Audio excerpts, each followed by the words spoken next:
नमस्कार दोस्तों, welcome to सरकार स्टडी बेस्ड एजुकेशन। चलिए आज की इस वीडियो में हम बात करने वाले हैं programming with VB dot net की, जो कि आपको देखने को मिल जाती है पीजीडीसीए फर्स्ट सेमेस्टर में। ये प्रोग्रामिंग यानी कि ये सब्जेक्ट देखने को मिल जाता है।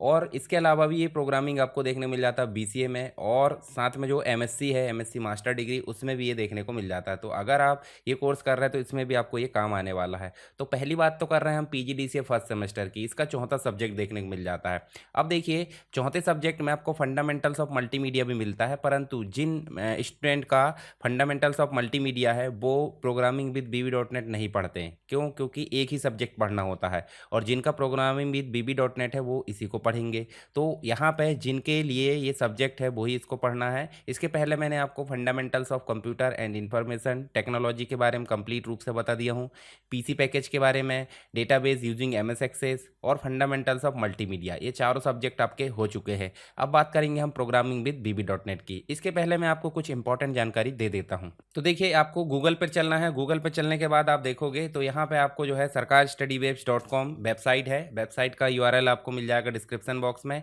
या फिर डायरेक्ट आप गूगल पर टाइप करोगे। जैसे आप जो गूगल पर जाओगे और यहाँ पे टाइप करोगे सरकार स्टडी वेब्स एजुकेशन, इस प्रकार, तो देखिए सबसे शुरू में आपको वेबसाइट देखने को मिल रही है। यहीं पे आप पीजीडीसीए, डीसीए, ये सारे कोर्सेस आपको दिख रहा है।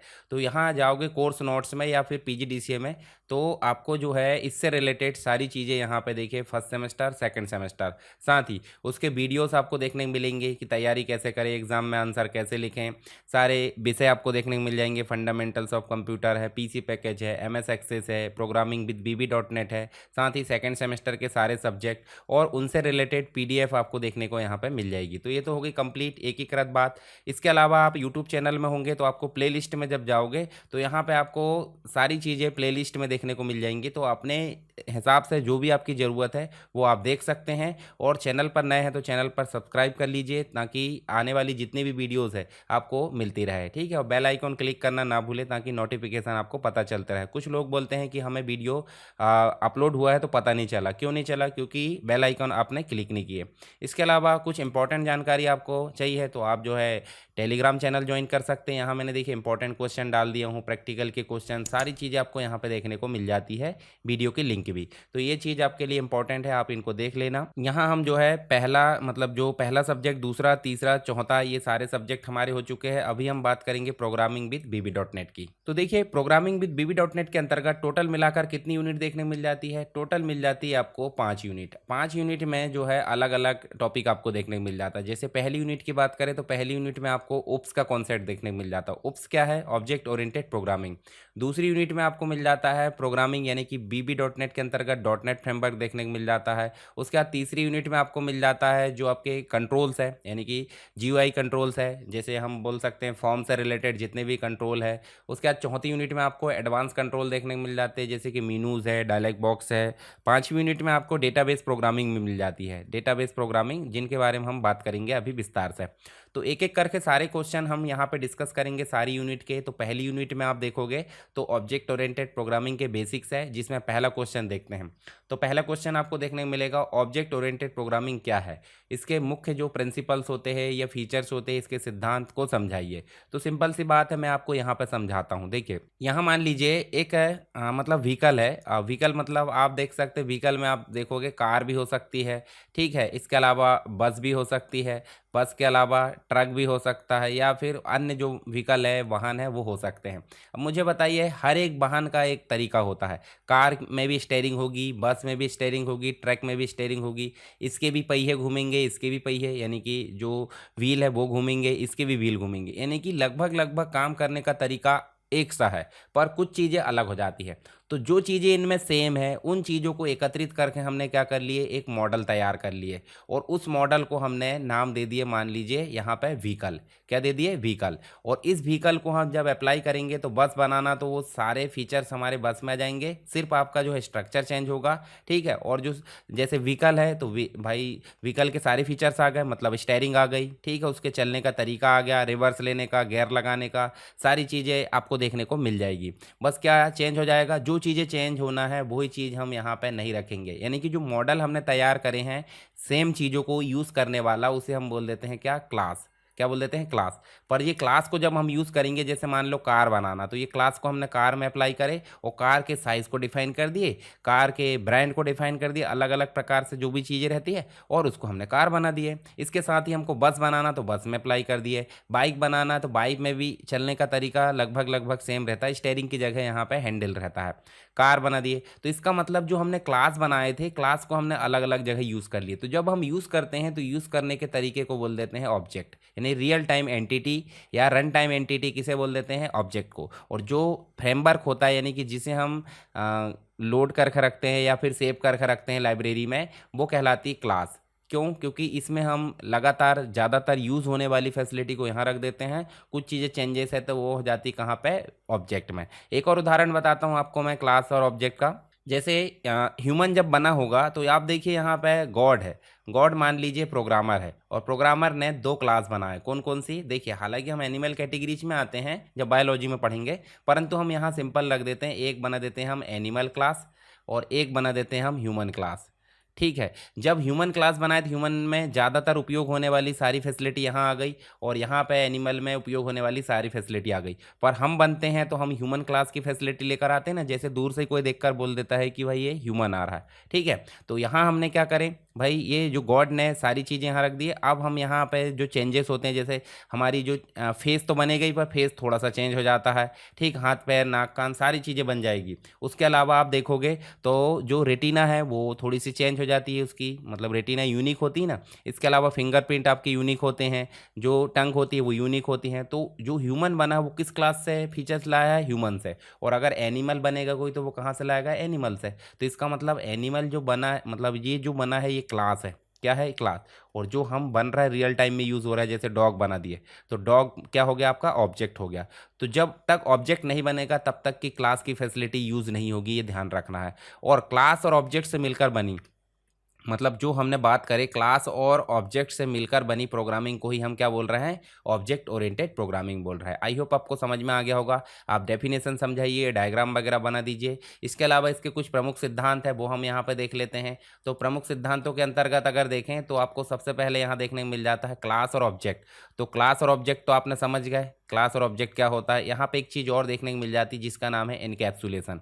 इनकैप्सुलेशन को आप सीधे बोल दो कैप्सूल, क्या बोल दो, कैप्सूल। जब आप कैप्सूल मेडिसिन लेते हो तो उसमें मेडिसिन में आप देखे होंगे प्लास्टिक की परत जैसा कुछ देखने को मिल जाता है, और उस परत के अंदर बहुत सारी चीज़ें देखने को मिल जाती है, यानी कि एक से अधिक दवाइयों का कलेक्शन जो हो जाता है वो कहलाती कैप्सूल।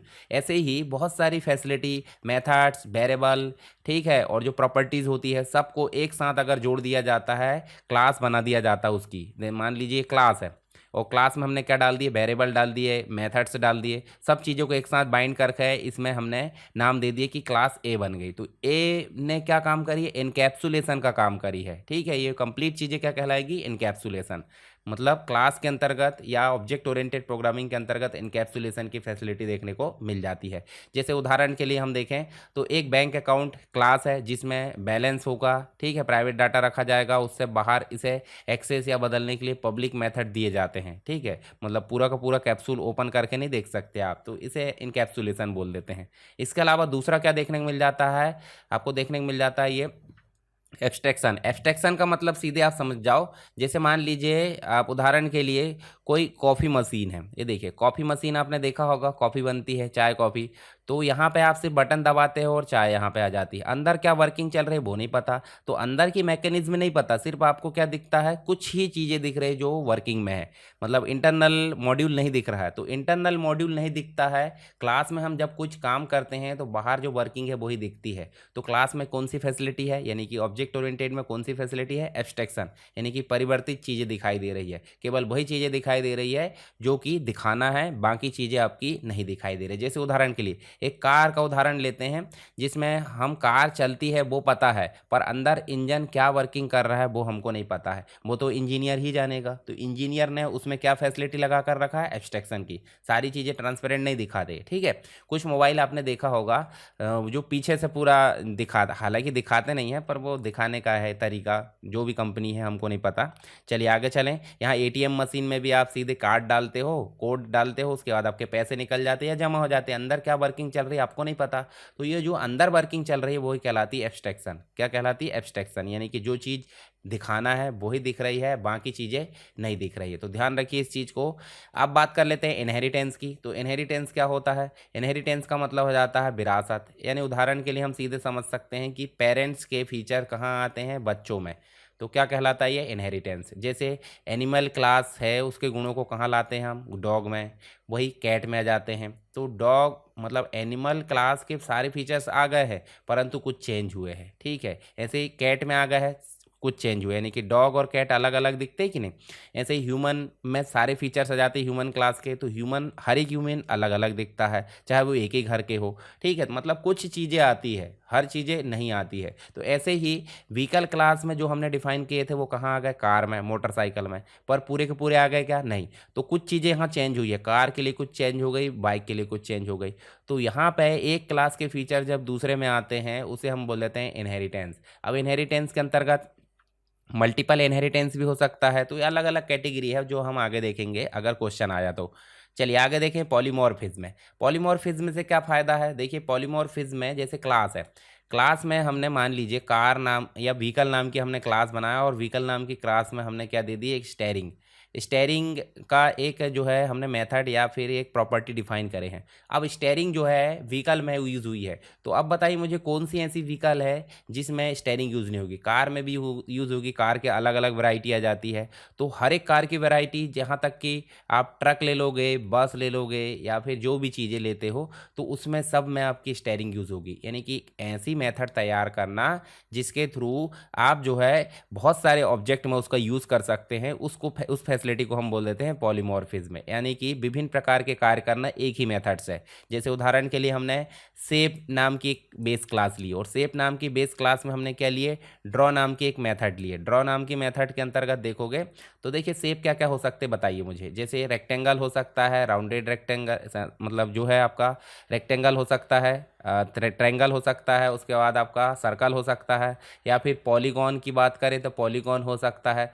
तो यहाँ देखिए सभी में ड्रॉ नाम का जो है फीचर्स चल रहा है, ड्रॉ नाम की मेथड चल रही है। तो हम जब ड्रॉ नाम की बेस क्लास में क्या बना देंगे? मेथड।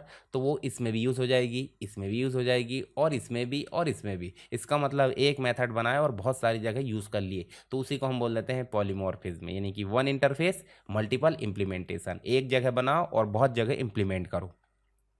तो ये डायग्राम बनाना ना भूले, हर चीज़ को जब आप समझाओगे ऐसे डायग्राम बनाकर तो आपको नंबर बहुत अच्छे मिलने वाले हैं। चलिए आगे चलते हैं। नेक्स्ट हमारा जो क्वेश्चन देखने को मिल जाता है, ये तो कुछ सिद्धांत हो गए। अब हम देखते हैं यहाँ पे एक प्रोग्रामिंग पहले आती थी जिसे हम बोल देते थे स्ट्रक्चर्ड प्रोग्रामिंग या पारंपरिक प्रोग्रामिंग, जो शुरुआत में चलती थी, और अभी क्या चल रही है? Object oriented programming. तो दोनों में अंतर बताइए। तो स्ट्रक्चर्ड प्रोग्रामिंग या प्रोग्रामिंग जो शुरुआत में थी वो क्या थी? भाई सिंपल सी बात है, वो फंक्शन आधारित थी। यानी कि हर चीज़ के लिए हमको फंक्शन बनाना पड़ता था, और प्रोग्राम या फिर जो उसकी लेंथ हो जाती थी वो बहुत ज़्यादा हो जाती थी। जब हम एरर ढूंढते थे, डिबगिंग करते थे, टेस्टिंग करते थे, बहुत सारी दिक्कत हमको देखने को मिल जाती थी। उसी समस्या के सॉल्यूशन के लिए डेवलप किया गया है ऑब्जेक्ट ओरिएंटेड प्रोग्रामिंग।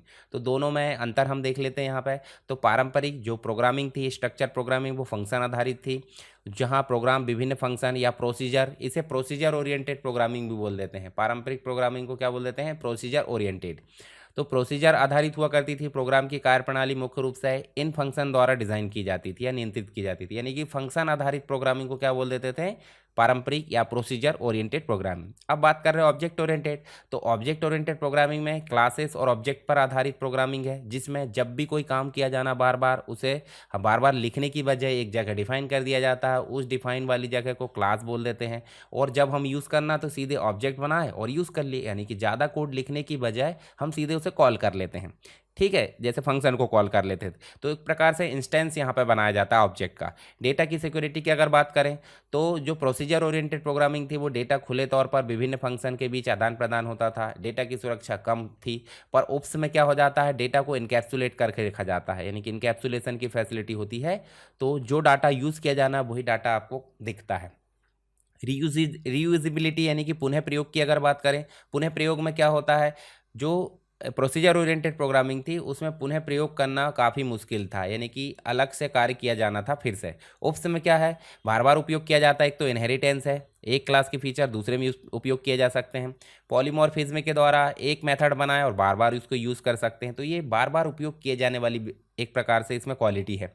मॉड्यूलरिटी की बात करें तो यहाँ देखिए छोटे छोटे मॉड्यूल यानी कि छोटे छोटे फंक्शन में विभाजित किया जाता था और प्रत्येक फंक्शन अपने आप में स्वतंत्र नहीं होता था, परंतु यहाँ देखिए ये स्वतंत्र और पुनः उपयोगी ऑब्जेक्ट के रूप में इसको बांटा जा सकता है। एक ऑब्जेक्ट दूसरे ऑब्जेक्ट से बिल्कुल भिन्न होता है, ठीक है। इसके अलावा देखिए यहाँ पे एग्जीक्यूशन फ्लो की अगर बात करें तो लाइन बाय लाइन यहाँ पे रन होता था, ठीक है। इसके अलावा ऑप्स उप्स में बात करें तो ऑब्जेक्ट जो है एक प्रकार से एक दूसरे से इंटरेक्ट करते थे। संचालन यानी कि ऑपरेशन ऑब्जेक्ट के बीच में मैसेज पासिंग के माध्यम से होता है, तो एक फैसिलिटी और हो गई किसकी, ऑब्जेक्ट की, मैसेज पासिंग। तो ध्यान रखना है हर एक ऑब्जेक्ट एक प्रकार से मैसेज पासिंग का भी उपयोग करते हैं। नेक्स्ट है डिज़ाइन एंड डेवलपमेंट की बात करें तो इसको डिज़ाइन करने में काफ़ी जटिलता हुआ करती थी और इसको डिज़ाइन करने में काफ़ी सरल हुआ था। तो यहाँ दोनों में आप अंतर बता सकते हैं और दोनों के कुछ एग्जाम्पल भी बता सकते हैं यहाँ अपने हिसाब से। अगला जो क्वेश्चन देखने को मिल जाता है उप्स की मूल अवधारणाएं, जैसे सिद्धांत हमने देखे थे, तो उसमें क्लास ऑब्जेक्ट हमने शुरुआत में देख लिए, मैसेज और मेथड, ये दो चीज़ देखना है। तो क्लास क्या होती है, जो चीज़ बार बार यूज़ किया जाना उसे हमने एक जगह डिफाइन कर ली है, जैसे उसमें हमने मेथड्स डाल दिए, ठीक है, इसके हमने वेरिएबल्स डाल लिए, जो भी चीज़ हमको बार बार उपयोग करना है वो हम यहाँ पर डिफाइन कर लिए। उसके बाद कार नाम की क्लास है, तो कार की सारी फैसिलिटी हर एक कंपनी यूज़ करेगी, जैसे मारुति भी यूज़ करेगी, ऑडी भी यूज़ करेगी, BMW भी यूज़ करेगी। तो ये सभी जो है आपको क्या देखने को मिल जाएगी, कार की ही फैसिलिटी यूज़ करने देखने को मिल जाएगी। कुछ चीज़ें चेंज हो जाती है, जैसे शेप चेंज हो गया, स्पीड चेंज हो गई, ठीक है, उसका एवरेज चेंज हो गया, या जो भी चीज़ है व्हील का साइज चेंज हो गया, तो ये कुछ चीज़ें चेंज देखने को मिल जाती है। तो पूरी की पूरी फैसिलिटी तो आएगी नहीं, कुछ चीज़ें चेंज हो जाती है, तो इसे हम बोलते हैं इनहेरिटेंस। तो ये क्लास हो गई और ये ऑब्जेक्ट हो गया। तो क्लास और ऑब्जेक्ट तो आपने समझ गए होंगे, जितने भी एट्रीब्यूट बिहेवियर होते हैं वो एक प्रकार से यहाँ पे उपयोग कर लिए जाते हैं। क्लास एक फ्रेमवर्क हो जाता है जिसके थ्रू हम सारी चीज़ें डिफाइन करके रख देते हैं, जैसे कार का गुण, जैसे कि उसका कलर क्या है, ठीक है, इसके अलावा उसका ब्रांड है, मॉडल है, ये चीज़ हमने बना दी और उसको चेंज करना था हमने ऑब्जेक्ट में चेंज कर दिए, ठीक है, गुण में। चलिए आगे देखते हैं मैसेज की बात करें तो मैसेज जो है एक प्रक्रिया है जिसके माध्यम से ऑब्जेक्ट दूसरे ऑब्जेक्ट से कम्युनिकेशन करते हैं, यानी कि एक ऑब्जेक्ट का दूसरे ऑब्जेक्ट से कम्युनिकेशन करना क्या कहलाता है, मैसेज पासिंग कहलाता है। अगर एक कार ऑब्जेक्ट चलाना जो है मैसेज भेजता है तो यह कार को चलाने का आदेश दे देता है। जैसे मेथड की बात करें तो मेथड कुछ छोटे छोटे काम को एक साथ अगर मिलाकर हमने उसको एकत्रित कर दी छोटे से एक्शन को, तो उसे हम बोल देते हैं मेथड। जैसे ड्रॉ नाम की मेथड थी, ड्राइंग करने का उसमें काम था, उदाहरण के लिए क्लास चलाना है, रुकना है, जैसे ये मेथड हो सकती है। तो ये हो जाते हैं कुछ इसके विशेषताएं या फिर उसके कुछ सिद्धांत। अब हम बात कर लेते हैं इनहेरिटेंस और पॉलीमॉर्फिज्म को उदाहरण से समझाइए। तो आपको यहाँ पे जो पहले मैंने डायग्राम बताया वो आपको बनाना है और दूसरी चीज़ आपको एग्जाम्पल भी बताना। अब बात कर रहे हैं हम किसकी, प्रोग्रामिंग की। तो प्रोग्रामिंग की बात कर रहा है और प्रोग्राम ना बनाए तो मज़ा कैसे आएगा, तो प्रोग्राम बनाना भी बहुत ज़रूरी है, ऐसा नहीं कि प्रोग्राम छोड़कर आ जाना है। तो इनहेरिटेंस तो मैंने समझा दिया, एक क्लास के फीचर दूसरे में आते हैं। उदाहरण के लिए हम ए क्लास के फीचर्स को बी में लाते हैं और बी के सी में भी लाते हैं, तो ये भी कहलाता है इनहेरिटेंस, यानी कि ए के कुछ फीचर्स कहाँ है, बी में, बी के आए कहाँ पे, इसमें। ऐसे ही हम बात करें कि दादा के फीचर पिताजी में आए, पिताजी के फीचर्स किस में आ गए, पोते में आ गए, या फिर दादा के भी फीचर्स आ जाते हैं। तो इस प्रकार से मल्टी लेवल इनहेरिटेंस से बोल देते हैं। चलिए यहाँ पे मान लो हमने एक उदाहरण बनाया है जिसमें बेस क्लास क्या है, व्हीकल है, और उसमें जो है उसके एट्रीब्यूट है, उसके एट्रीब्यूट क्या है, उसके एट्रीब्यूट की अगर बात करें तो एट्रीब्यूट हमें मिल जाते हैं स्पीड और कलर। स्पीड और कलर और सामान्य कार्य उसका हो जाता है स्टार्ट, और फिर हम कार को मतलब एक जो है कार नामक एक क्लास बनाएंगे जो व्हीकल से एक प्रकार से क्या लेगी, गुण लेगी। तो पेरेंट देखिए, एक क्लास के फीचर्स जब दूसरी क्लास में आते हैं तो जो मेन क्लास है उसको बोल देते हैं पेरेंट क्लास और इसको बोल देते हैं चाइल्ड क्लास, ठीक है, चाइल्ड क्लास या इसको बेस क्लास या डिराइव्ड क्लास इसको बोल देते हैं। तो इस प्रकार भी आप समझ सकते हैं। तो यहाँ देखिए पेरेंट क्लास या बेस क्लास क्या हो गई हमारी, व्हीकल, और क्लास डिफाइन करने के लिए क्या करते हैं हम यहाँ पे क्लास व्हीकल लिख दिए, और जो पब्लिक लिखे हैं पब्लिक को समझिए, आगे और विस्तार से देखने को मिलेगा ये क्वेश्चन। पब्लिक एक प्रकार का स्पेसिफायर है, एक्सेस स्पेसिफायर, क्या बोल देते हैं इसे, एक्सेस स्पेसिफायर। क्या बताता है ये बताता है कि क्लास हर जगह यूज़ की जा सकती है, क्यों, क्योंकि पब्लिक है, इसकी जगह प्राइवेट भी हो सकता है, ठीक है, इसकी जगह प्रोटेक्टेड भी हो सकता है, यानी कि जिसको परमिशन है वही उपयोग करे। फ्रेंड प्रोटेक्टेड भी हो सकता है, यानी कि फ्रेंड क्लास ही इसको यूज़ करेगी। तो ये अलग अलग होते हैं, पब्लिक हो सकता है, प्राइवेट हो सकता है, प्रोटेक्टेड हो सकता है, फ्रेंड प्रोटेक्टेड हो सकता है। तो यहाँ पे आपको देखने को मिलेगा क्या, पब्लिक। पब्लिक क्लास व्हीकल नाम से हमने क्लास को डिफाइन करे। अब क्लास में जो भी चीज़ें लिखना है, हमने इनकैप्सुलेशन पढ़े थे, तो हमने इसमें पब्लिक नाम की एक प्रॉपर्टी बनाया है जो कि स्पीड है। और किस टाइप की है स्पीड, स्पीड नंबर में दी जाएगी, इसलिए इंटीजर टाइप की है। ये डाटा टाइप है, वेरिएबल में आगे पढ़ेंगे। पब्लिक प्रॉपर्टी बनाया हमने एक कलर। कलर भी किस प्रकार की, स्ट्रिंग। स्ट्रिंग क्यों है, क्योंकि स्ट्रिंग में हम देखिए जैसे रेड देंगे तो रेड क्या है, न्यूमेरिक मतलब अल्फ़ाबेटिक है, अल्फ़ाबेटिक है इसका मतलब स्ट्रिंग है। अब इसमें हमने एक मेथड बनाया, मेथड का नाम क्या है, पब्लिक सब स्टार्ट। ठीक है, मेथड बनाए और तो पब्लिक टाइप की है, ये भी यूज़ की जा सकती है जहाँ भी ऑब्जेक्ट यूज़ किया जाएगा। प्राइवेट बनाएंगे तो यूज़ करना पॉसिबल नहीं है। तो यहाँ पे पब्लिक सब स्टार्ट, स्टार्ट में हमने मेथड क्यों बोले इसको, क्योंकि ब्रैकेट लगे, पैरेंथेसिस। तो इसमें हमने लिख दिए, देखिए कंसोल डॉट राइट लाइन। अब ये प्रिंट कराने का तरीका है, इसके बदले में हम प्रिंट करा सकते हैं message box dot show. MSG box भी लगा सकते हैं या फिर कंसोल डॉट राइट लाइन, तो दोनों में से कोई भी लगा। ये डॉस प्रॉम्प्ट में रन होगा और ये आपका विंडोज़ में रन होगा, जीयूआई में। व्हीकल इज स्टार्टिंग, यानी कि जब भी इस क्लास के ऑब्जेक्ट बनाए जाएंगे तो ये चीज़ तो ठीक है भाई, ये तो प्रॉपर्टी है, परंतु नीचे आप देखोगे तो ये रन हो जाएगा क्या, व्हीकल इज स्टार्टिंग। कब, जब ये क्लास का ऑब्जेक्ट बनाया जाएगा। तो एंड सब मतलब ये फंक्शन एंड हो गया, और उसके नीचे आप चलोगे तो क्लास भी आपकी एंड हो गई। अब ये तो हो गया फ्रेमवर्क, यानी कि क्लास जब बनाते हैं तो वो ऑटोमेटिक रन नहीं होती है, ध्यान रखना। अब रन कब होगी, जब इसका ऑब्जेक्ट बनाया जाएगा, यानी कि ऑब्जेक्ट हम बनाएंगे। और ऑब्जेक्ट कैसे बनाएंगे, तो ये देखिए अभी ऑब्जेक्ट भी नहीं बना रहा है, अभी हम सिर्फ क्या बना रहे हैं, अभी हम बात कर रहे हैं पॉलीमॉर्फिज्म और इनहेरिटेंस की। मतलब अब इनहेरिटेंस में क्या होगा, एक क्लास के फीचर दूसरे में आ रहा है, तो बेस क्लास तो हमने डिफाइन कर लिए। बेस क्लास किस नाम से डिफाइन करें, व्हीकल नाम से। अब हम चाइल्ड क्लास डिफाइन कर रहे हैं, यानी कि डिराइव्ड क्लास, जिसके अंतर्गत हम कार बना रहे हैं। व्हीकल बना लिए, व्हीकल में हमने प्रॉपर्टी दे दी है, सारी चीज़ें, मेथड भी दे दिए। तो यहाँ पे भी पब्लिक नाम से लिए, क्लास कार बना दिए। इनहेरिट, देखिए जब भी इनहेरिटेंस यूज़ करना है तो हमको इनहेरिट लिखना पड़ता है, और इनहेरिट किससे हुआ है, व्हीकल से। और ये तो हो गए कमेंट आपकी। ठीक है, जब भी आपको सिंगल कोट लगा दिया जाता है तो ये कमेंट कहलाती है। तो कमेंट का मतलब ऐसा जो प्रोग्राम या कंपाइलर या फिर इंटरप्रेटर उसको इग्नोर मार देता है। और यहाँ public property brand as integer, एक स्ट्रिंग, इसको हमने यहाँ पे एक प्रॉपर्टी लिखे, इनहेरिट किससे कर लिए। अब देखिए ब्रांड हमने वहाँ नहीं दिए थे, यहाँ देखिए यहाँ पे ब्रांड दिए थे कि नहीं, मतलब सारी फैसिलिटी आ गई है इसमें, किसके माध्यम से, इनहेरिटेंस के माध्यम से। और ब्रांड बस हमने अलग ले लिए, मतलब ब्रांड क्या हो गया, मान लीजिए यहाँ पे मारुति हो गया, तो मारुति यहाँ पे ब्रांड हो गया, बाकी चीज़ें कलर है, स्पीड है, सारी चीज़ें वहाँ से आ गई। ठीक है, स्टार्ट होना भी वहाँ से आ गया। तो यहाँ सिंपल बात करें, हमने कार क्लास के पास व्हीकल क्लास के सारे गुण आ गए, स्पीड है, कलर है, स्टार्ट है, और इसके पास जो है हमने सिर्फ अलग से क्या लिए, ब्रांड लिए। तो ये कहलाता है आपका क्या, एक प्रकार से इनहेरिटेंस। तो इनहेरिटेंस आप समझ गए। अब बात कर लेते हैं पॉलीमॉर्फिज्म की। पॉलीमॉर्फिज्म क्या है, मेथड, यानी कि एक प्रकार से मेथड है जो कि ओवरराइडिंग या ओवरलोडिंग का काम करती है। जैसे उदाहरण के लिए मान लो हमने ड्रॉ नाम की क्या बनाए थे, मेथड, तो ड्रॉ नाम की मेथड हर जगह यूज़ होगी। वो ट्रायंगल में भी यूज़ होगी, यानी कि रेक्टेंगल में, ट्रायंगल में, सर्कल में, पॉलीगॉन में, सब जगह इसका यूज़ किया जाएगा। लाइन ड्रॉ करना तो भी वहाँ यूज़ किया जाएगा ड्रॉ का। तो एक सिद्धांत है, यानी कि एक मेथड है जिसके माध्यम से हम विभिन्न प्रकार के अलग अलग काम कर सकते हैं। चलिए यहाँ पे जो पॉलीमॉर्फिज्म है दो प्रकार का होता है, कंपाइल टाइम पॉलीमॉर्फिज्म है जिसे हम मेथड ओवरलोडिंग बोल देते हैं, और एक रन टाइम पॉलीमॉर्फिज्म जिसे मेथड ओवरराइडिंग बोल देते हैं। तो दोनों के बारे में हम बात कर लेते हैं।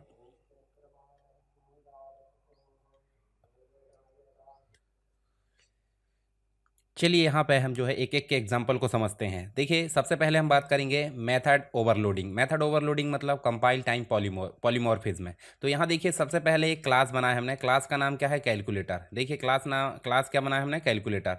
तो यहाँ सिंपल हमने एक कमेंट दर्शा दिए, मेथड ओवरलोडिंग एग्जाम्पल है ये। तो ये आप कमेंट भी दर्शा सकते हैं, आगे हम डॉट नेट में देखेंगे कमेंट कैसे देते हैं। तो ये सिंगल कोट लगाकर आप कमेंट दे सकते हैं। इसके अलावा देखिए फंक्शन, यानी पब्लिक टाइप का एक फंक्शन लिए। फंक्शन हमने क्या नाम से लिए, ऐड। और ऐड के अंदर दो पैरामीटर लिए, कौन कौन से, एक तो हमने ए लिए Y value, as integer, Y value B S integer. ये पैरामीटर लेने का तरीका है VB.NET में। उसके बाद ये दोनों किस टाइप के हैं, इंटीजर, मतलब ये जो फंक्शन है वो इंटीजर टाइप का और इसके अंदर जो पैरामीटर है वो भी इंटीजर टाइप के। तो अब जब भी इसमें जो वैल्यू आएगी, जैसे ए में कोई वैल्यू आ रही है और बी में कोई वैल्यू आ रही, दोनों वैल्यू कहाँ आ जाएगी, यहाँ पे ए और बी प्लस होकर क्या हो जाएंगे, रिटर्न। यानी कि फंक्शन जब बनाया है तो वो क्या करेगा, वैल्यू को रिटर्न करेगा, जबकि प्रोसीजर या सब रूटीन जो है वैल्यू को रिटर्न नहीं करता। और ये फंक्शन हो गया क्लोज। इसके अलावा एक और फंक्शन बनाया हमने, फंक्शन ऐड। और ऐड में हमने देखिए दो वेरिएबल फिर लिए हैं, यहाँ पे देखिए दो पैरामीटर, एक डबल नाम से लिए हैं और एक लिए हमने बी भी हमने डबल नाम से लिए। जबकि यहाँ देखिए ए जो है इंटीजर नाम से लिए और ए बी जो है इंटीजर। इसका मतलब एक फंक्शन हमने बनाया है इंटीजर टाइप का और एक फंक्शन हमने बनाया है डबल टाइप का, जिसमें पैरामीटर भी डबल है और फंक्शन भी डबल, और यहाँ पे इंटीजर है कंप्लीट। तो यहाँ पे भी क्या हो रहा है, जब भी डबल वाले पैरामीटर में डाटा डाला जाएगा ए और बी में, तो वो कहाँ आ जाएंगे, अंदर ए और बी प्लस हो जाएंगे और रिटर्न हो जाएंगे। यानी कि फंक्शन ऐड जब कॉल किया जाएगा तो ऑटोमेटिक ये फंक्शन क्या रिटर्न करेगा, ए और बी को प्लस करके। ऐसे ये फंक्शन क्या रिटर्न करेगा, ए और बी को प्लस करके। दोनों फंक्शन बनाए हमने किसके अंतर्गत, कैलकुलेटर के अंतर्गत, और क्लास भी हमने ऐड कर दिए। तो यहाँ देखिए यहाँ क्या हो रहा है, ये दो प्रकार की मेथड हमने परिभाषित की, एक इंटीजर और एक है डबल।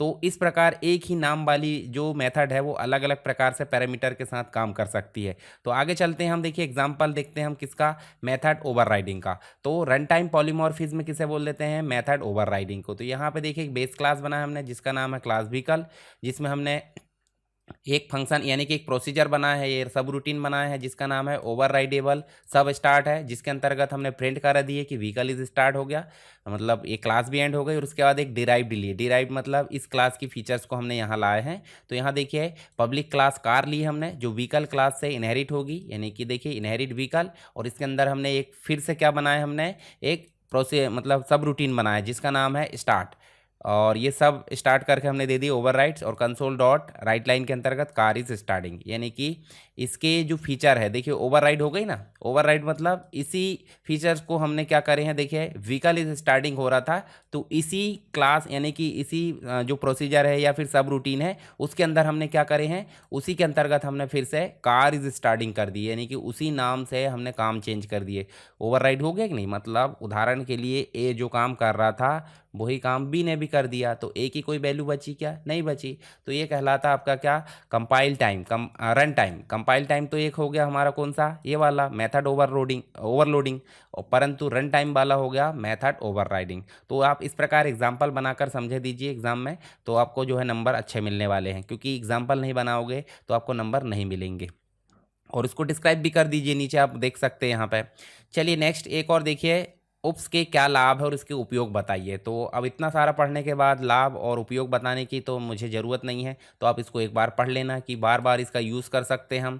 मॉड्यूलरिटी देखने को मिल जाती है, सब सेपरेट, ठीक है। कोड फ्लेक्सिबिलिटी रहती है, एक्सटेंड कर सकते हैं हम, जैसे पॉलीमॉर्फिज्म के माध्यम से या फिर इनहेरिटेंस के माध्यम से हम क्लास को एक्सटेंड कर सकते हैं। उसके बाद डेटा की सिक्योरिटी बनी रहती है एब्स्ट्रैक्शन वाली फीचर्स के कारण, ईजी मेंटेनेंस हो जाता है, सब चीज़ें अलग अलग होती है, और नेचुरल मैपिंग यहाँ देखने को मिल जाती है। साथ ही आप देखोगे तो आपको इसके एप्लीकेशन के अंतर्गत सॉफ्टवेयर डेवलपमेंट हम देख सकते हैं, वेब और विंडोज़ दोनों के अंतर्गत आज की डेट में बिना उप्स के कोई काम नहीं हो रहा है। वीडियो गेम डेवलपमेंट यहाँ देखने को मिल जाता है, डेस्कटॉप एप्लीकेशन है, वेब एप्लीकेशन है, एंटरप्राइज सॉफ्टवेयर आप देख सकते हैं यहाँ पे जो अलग अलग प्रकार के रहते हैं, वो सारी चीज़ इसके माध्यम से डेवलप कर सकते हैं। मोबाइल एप्लीकेशन देख सकते हैं। तो ये सब क्या है, इसके उपयोग है। आई होप आपको समझ में आ गए होंगे, उप्स का कॉन्सेप्ट समझ में आ गया होगा, आप एग्जाम में अच्छा परफॉर्म करेंगे। सारे क्वेश्चन मैंने यहाँ पे कवर करा दिया हूँ। तो इस प्रकार हमारा जो है यूनिट फर्स्ट के सारे क्वेश्चन जो इंपॉर्टेंट है, जो एग्जाम में बनने लायक है, तो यूनिट फर्स्ट में हमने किसके बारे में बात करे, ले देखे उप्स के बारे में। तो उप्स के सारे कॉन्सेप्ट क्लियर हो गए, आई होप आपको समझ में आ गए होंगे। फिर भी अगर कोई डाउट है तो आप कमेंट बॉक्स में बताइए। वीडियो पसंद आता तो वीडियो को लाइक करें और अपने दोस्तों के साथ शेयर करें, ठीक है। और चैनल पर नए हैं तो आप चैनल को सब्सक्राइब कर लीजिए, बेल आइकन को क्लिक कर दीजिए ताकि आने वाली वीडियोज़ की नोटिफिकेशन आपको सबसे पहले मिले।